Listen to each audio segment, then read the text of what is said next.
Word. Share screen.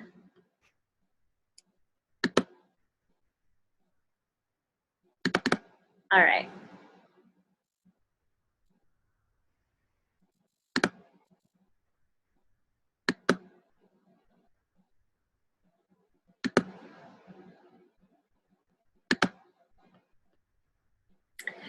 All right, so tonight's call is on the business of luck.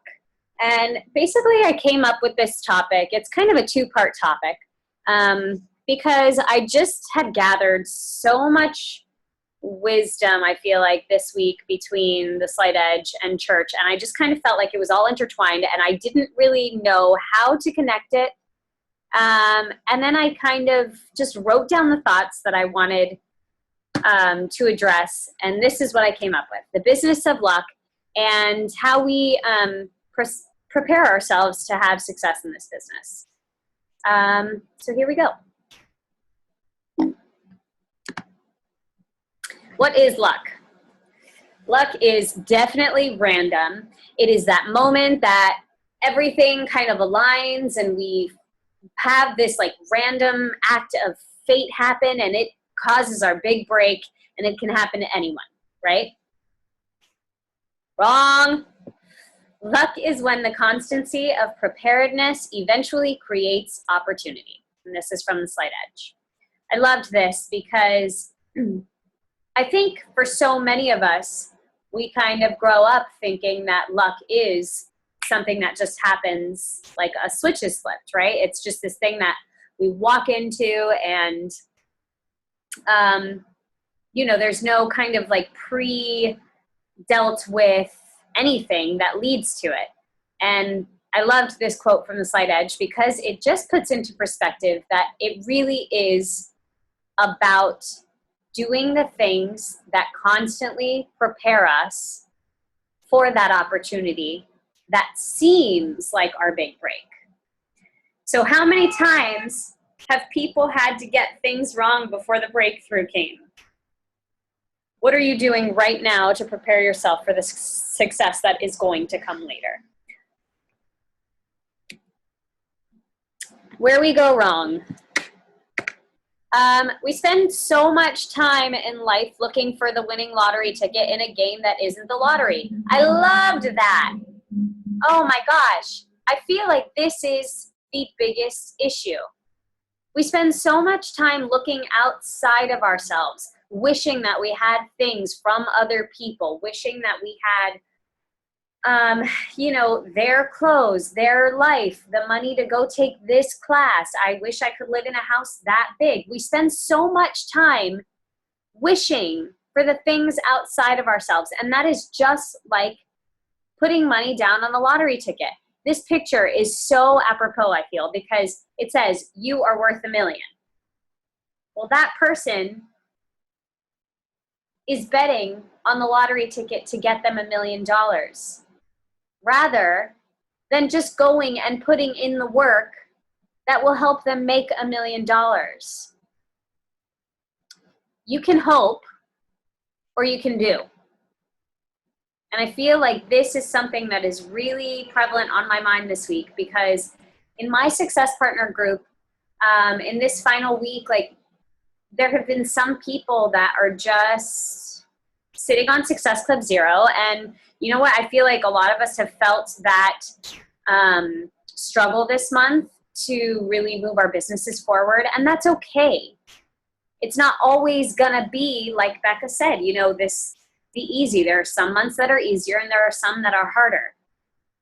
But you can talk about how hard the month is, or you can just shut your mouth and go and do the work that makes things happen. The more effort we put into the negative, the more effort we talk about, the more effort we put into talking about our concerns, that's just going to hold us back. Those are going to be the things that stop us from putting the effort and energy into the things that are going to move our businesses forward. So how do we prepare for success? Well, first and foremost, you acknowledge your awesomeness. Yeah. Don't wait until you've reached your goal to be proud of yourself. Be proud of yourself every step you take toward reaching that goal.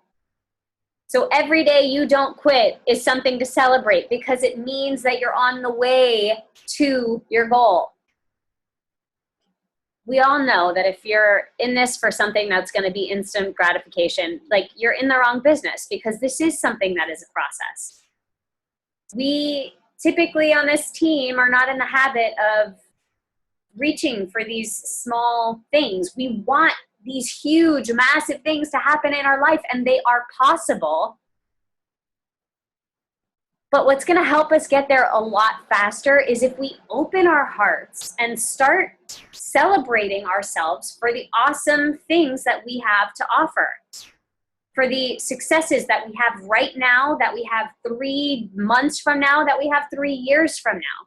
It's about recognizing the great things that we are doing and continuing to do throughout this process.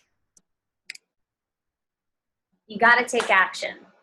You got to take action. One of the readings in church yesterday said, be doers of the word and not only hearers.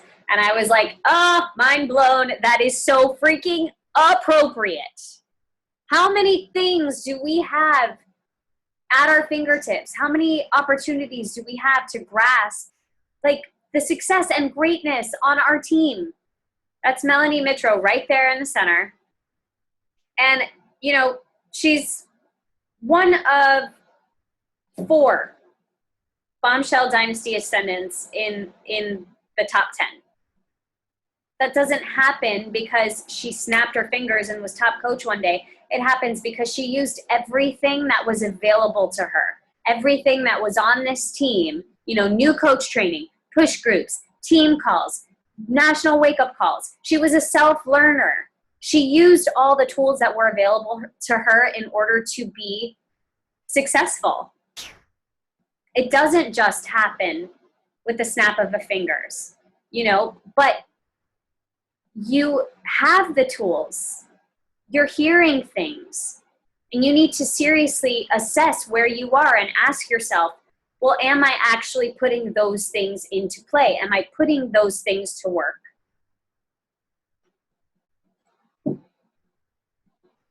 Three, withhold judgment.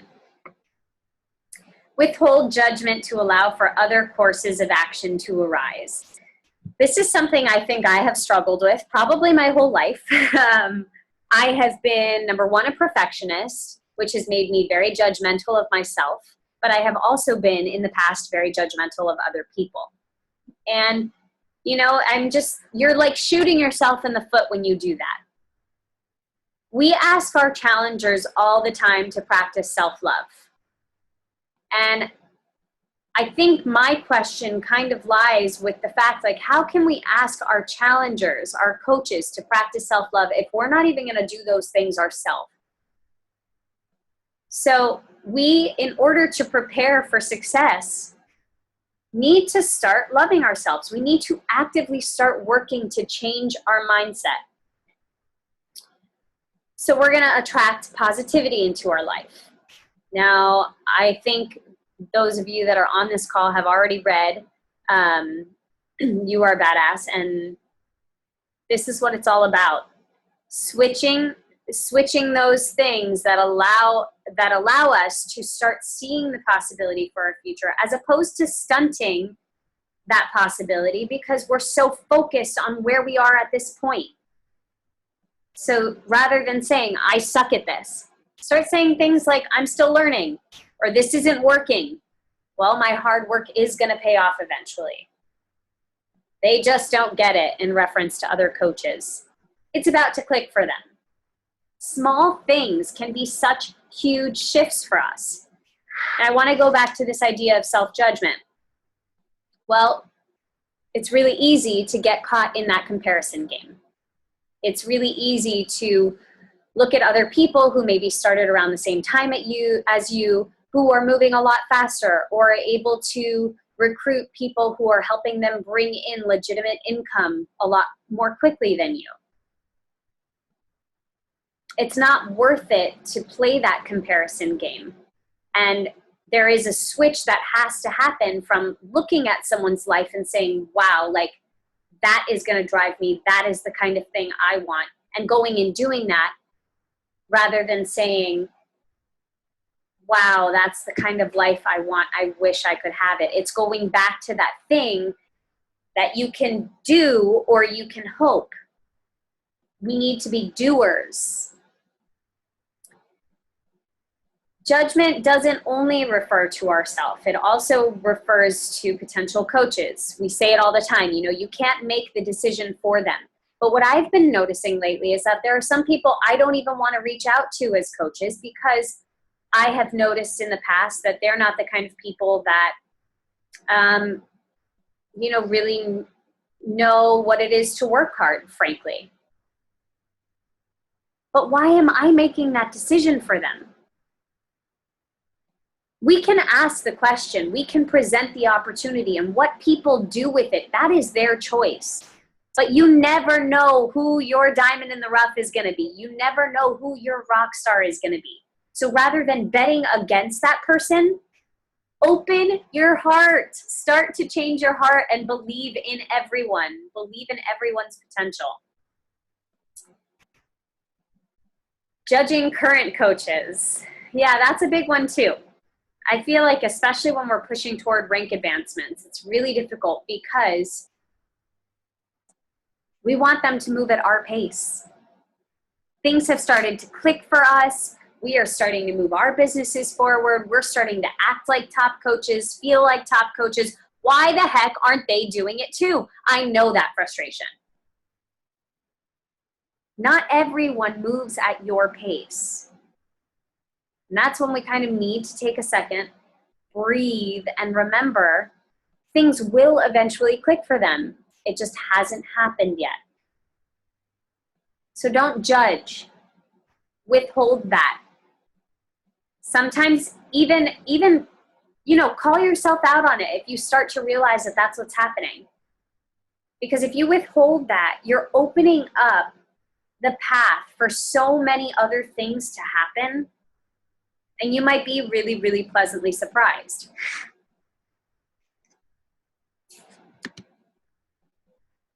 So we're going to close with this. 2 quotes.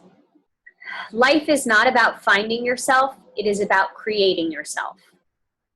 And I am a great believer in luck. The harder I work, the more I seem to have. Both of these things have really resonated with me in the past 2 days because, number one, this whole idea of luck not being something that's instant and being something that, you know, is worked for, I love that because it really does give me hope that everything I have ever done in my life is going to amount to something. It just hasn't happened yet. There's peace in that. And when you continue to put in the work, you're going to have a lot more of that luck because you're giving yourself the opportunity to have it.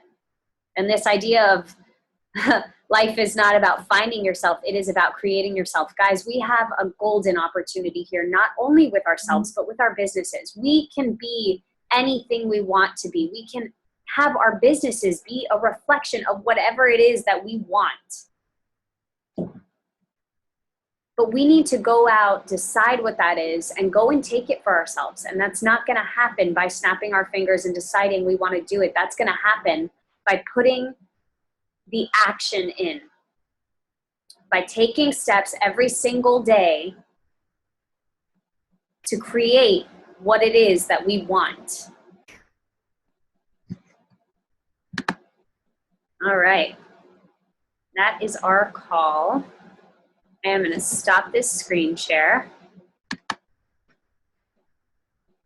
And I'm going to stop the recording.